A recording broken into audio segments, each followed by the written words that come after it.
Tomorrow we celebrate the feast of Saint Benedict, the 6th century abbot who gave Christian monasticism its lasting foundation in Western Europe. Joining me now on Skype to help us take a look at Saint Benedict through art is Jem Sullivan, author of The Beauty of Faith. Jem, welcome back. So good to see you. Thank you, Tracy. Thanks for having me. Jem, tell us about Saint Benedict, whose feast day that we celebrate tomorrow. Saint Benedict lived in a time of cultural crisis in the years 480 to 547 AD. And since then, the Church honors him as an outstanding model of holiness, a worker of miracles, and the founder, the father of Western monasticism. One early turning point in his life came when the young Benedict flees the corruption and moral decay of Rome to live in prayerful solitude in a cave in Subiaco for 3 years. And soon his holiness and devotion to prayer began to attract many followers. He wrote a guide for monks and nuns, known famously as the Rule of Saint Benedict. And this rule helped to spread monasticism and sowed the seeds for a flowering of Christian faith in the Middle Ages.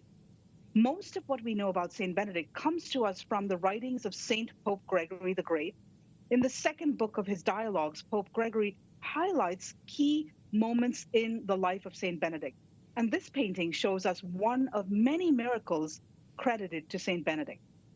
Jem, it looks like the painting is divided in half with two scenes. What is the artist depicting here? You know, it appears that the painting is divided in two, but in fact, it's one single scene. If we begin on the left side, we see the haloed figure of Saint Benedict sitting in an interior space.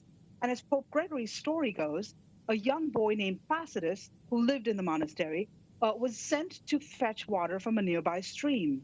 The currents were too strong, and the young boy begins to drown. Saint Benedict senses the child is in danger, and so as we see on the left, he sends another monk, Saint Maurice, to rescue the drowning boy. And this is the rescue that we see on the right side of the painting.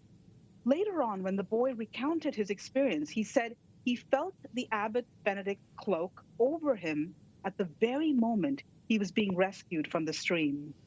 Jem, tell us why Saint Benedict is still relevant today and what lessons are there for us in our everyday lives? So prayer and work, ora et labora, is the heart of the rule of Saint Benedict. And monks and nuns who followed Saint Benedict evangelized and transformed medieval culture through prayer, manual labor, learning, and a life of virtue. They rescued their collapsing culture with the faith in Jesus Christ that they brought to their culture, just as the child in this story was being rescued from the raging waters. So as the Church celebrates his feast day, we seek Saint Benedict's intercession for his fidelity to Christ in prayer and for the courage to renew culture in our own day through a new evangelization. Well, Jem, thank you so much for coming on. We really appreciate it and sharing this beautiful painting with us. Jem Sullivan, author of The Beauty of Faith. Thank you again, Jem. Thank you, Tracy.